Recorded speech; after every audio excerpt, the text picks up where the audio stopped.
Story time. Frederick Douglass, born 1818, transitioned in 1895, orator and abolitionist.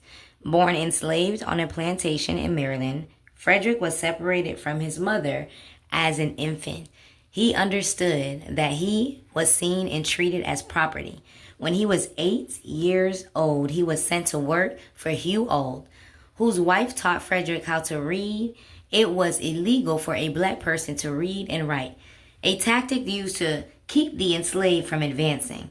When Hugh found out, he put a stop to their lessons, but Frederick had learned enough to be able to teach himself. One of the first books he owned was a collection of historical speeches. So as he learned to read, he was also learning how to give speeches and form an argument, something he would become famous for. As a devout Christian, Frederick didn't understand how slave owners could co-opt the gospel to reinforce ideas of slavery. He tried to escape many times and even tried to forward travel papers.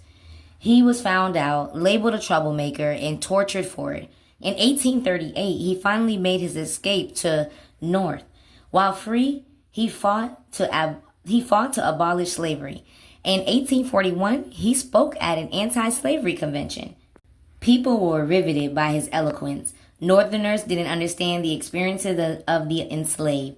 So Frederick published his autobiography, Narrative of the Life of Frederick Douglass, an American Slave. It became a bestseller. Some didn't believe he wrote it or experienced it, so he wrote a second one, this time naming his slave owners.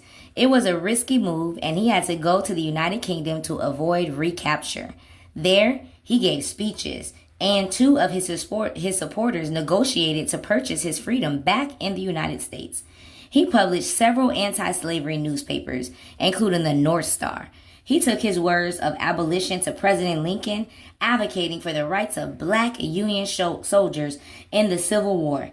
He also supported women's suffrage. Frederick's lifelong efforts led to the ratification of the 13th, 14th, and 15th Amendments to the Constitution, and he is remembered as one of the most important people in the world history.